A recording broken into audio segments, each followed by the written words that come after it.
Olá, tudo bem com você? Espero que sim. Sejam todos muito bem-vindos aqui ao nosso canal Transcendência. E no vídeo de hoje nós vamos falar sobre uma figura muito importante aí no cenário esotérico, ocultista, neo-esoterista, enfim, uma figura importante para a história do pensamento esotérico, ou alguns vão dizer meio esotérico ou neo-esotérico, enfim, uma figura que se destacou aí ao longo do século XIX em relação a esse tipo de assunto. Então nós estamos falando de Eliphas Levi. Vamos falar hoje sobre Eliphas Levi e sobre a obra de Eliphas Levi, que muita gente já ouviu falar, algumas pessoas acham que ele só tem um livro, enfim, vamos tentar esclarecer aí alguns tópicos em relação a Eliphas Levi. E se você é novo aqui no canal e você gostar do nosso conteúdo, não se esqueça de deixar seu like, de compartilhar com seus amigos, de inscrever-se no canal e nos ajudar aqui a crescer. Nosso canal ainda é pequeno, é um canal bastante, digamos assim, restrito, né? É um grupo de pessoas que gostam desse tipo de tema, mas nós pretendemos crescer e pretendemos fazer com que se torne um canal bastante conhecido. Então, se você é novo, nos ajude nesse intento. Se você já é um usuário antigo ou um espectador antigo do nosso canal, não se esqueça de deixar o like.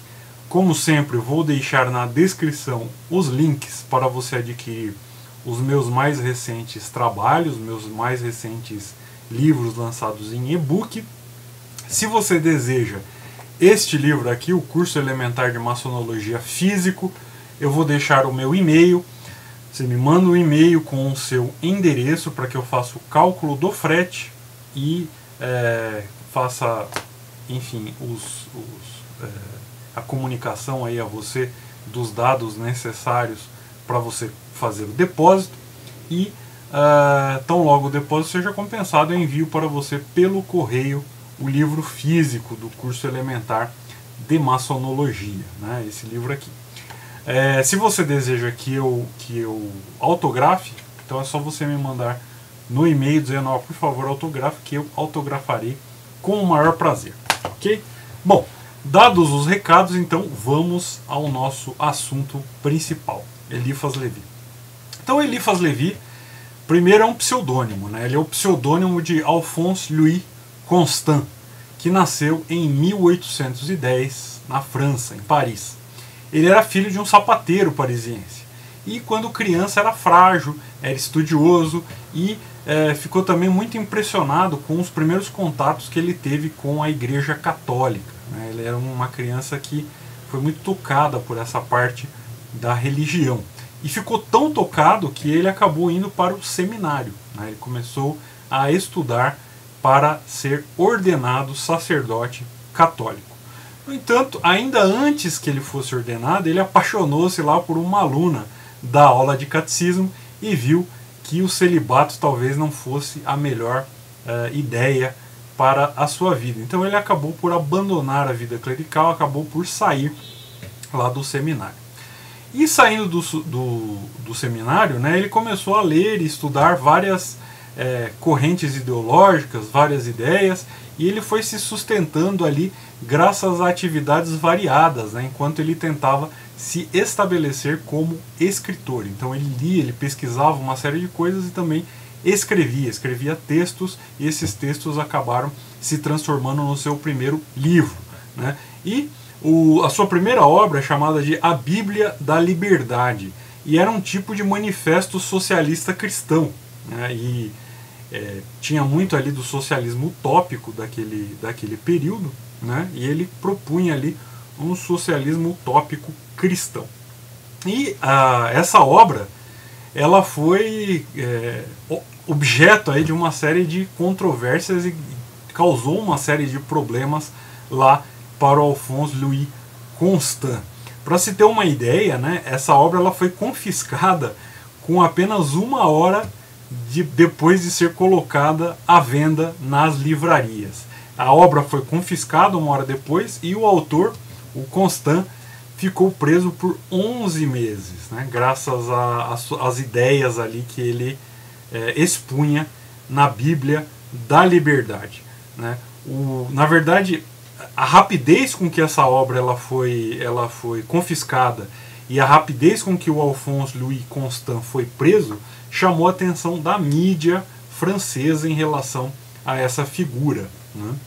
E enquanto o Alphonse Louis Constant ele esteve preso, ele leu parte dos escritos lá do Emmanuel Swedenborg. Aliás, vou deixar aqui no card o vídeo que eu fiz sobre o Emmanuel Swedenborg. Então, o Emmanuel Swedenborg foi uma influência aí bastante presente para o Alphonse Louis Constant ou Eliphas Lévi, né? Então, essa leitura que ele fez na cadeia veio a influenciar o seu pensamento.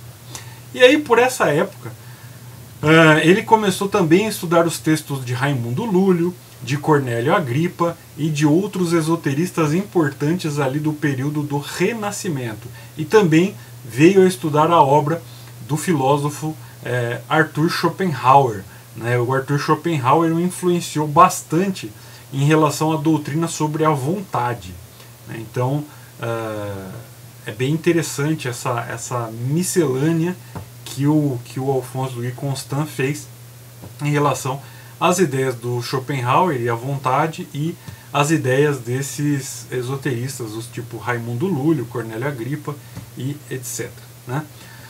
Bom, a defesa que o Louis Constant, o Alphonse Louis Constant fazia, né, de ideias políticas consideradas radicais na época, né, consideradas socialismo utópico radical, fez com que ele fosse preso mais 2 vezes, né? Então, aquela primeira prisão de 11 meses não foi a primeira.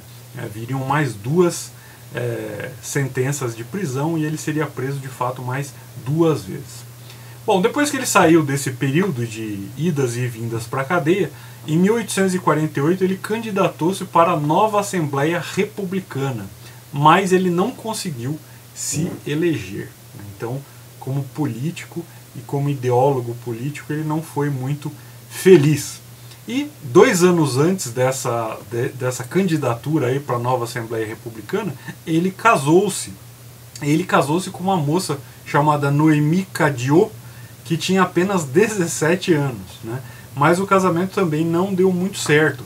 Eles brigavam muito e com 7 anos de casado eles acabaram se separando, né? E como nós estamos aí vendo, a vida do Eliphas Lévi ou do Alphonse Louis Constant não foi uma vida assim muito tranquila, né? Foi uma vida bem turbulenta aí neste período. E depois dessas turbulências todas, né, Constant ele passou a dedicar-se integralmente aos estudos esotéricos, aos estudos mágicos, às ideias que ele considerava ideias vindas de uma sabedoria ancestral e etc. E graças a esses estudos, graças a essa dedicação integral aí a esses estudos, ele tornou-se amigo de René Vronsky, né? O René Vronsky ensinou a ele Kabbalah, né? E enfim, essa influência do René Vronsky se tornou bastante forte nas obras que ele viria a publicar depois, né?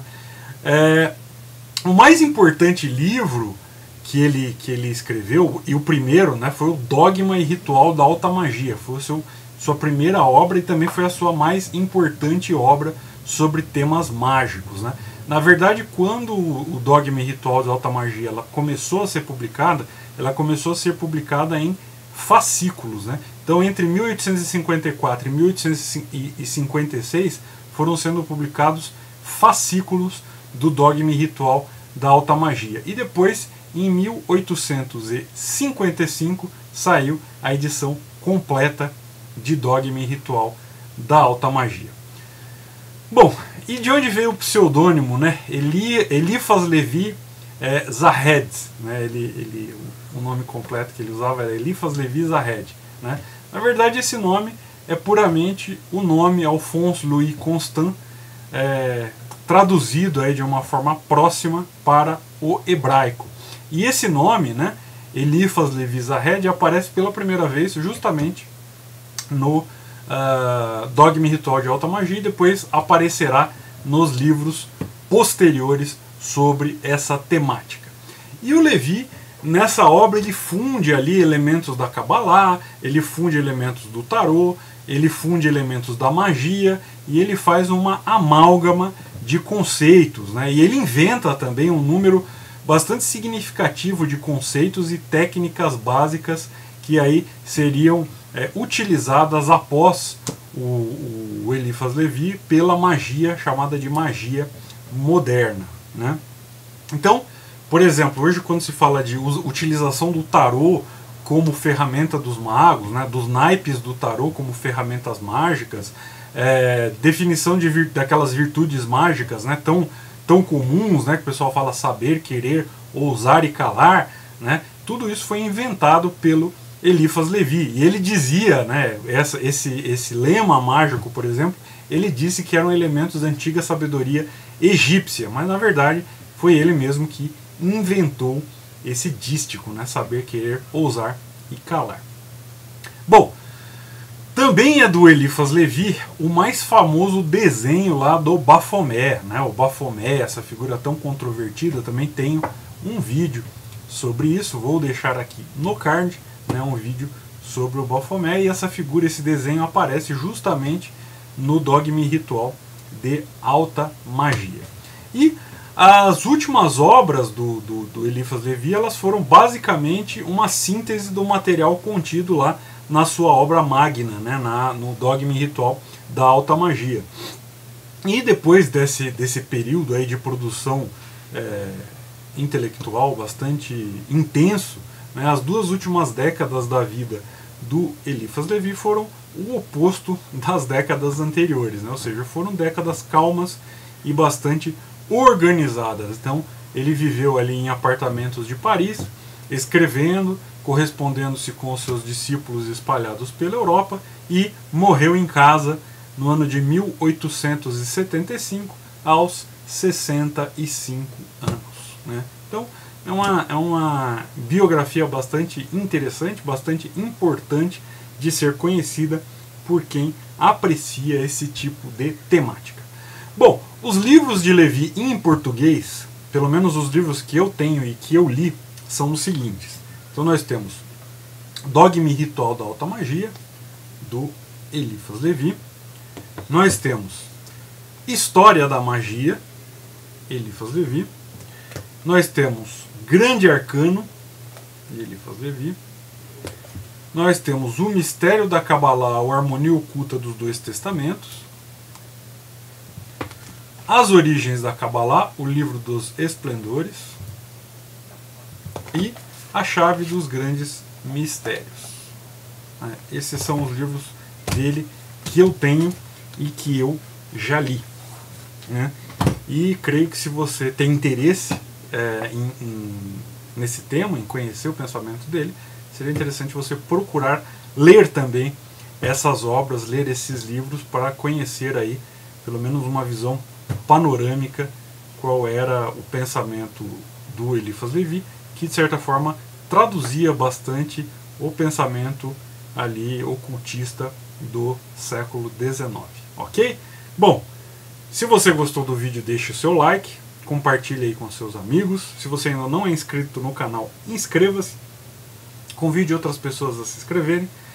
Como disse, vou deixar na descrição os links para você adquirir em e-book os meus mais recentes trabalhos, e se você quiser este livro aqui, o livro físico, Curso Elementar de Maçonologia, me mande um e-mail que eu envio para você pelo correio. Se você quiser autografá-lo, é só me avisar que eu terei o maior prazer em autografar para você, ok? Muito obrigado pela sua atenção e até o nosso próximo vídeo. Tchau!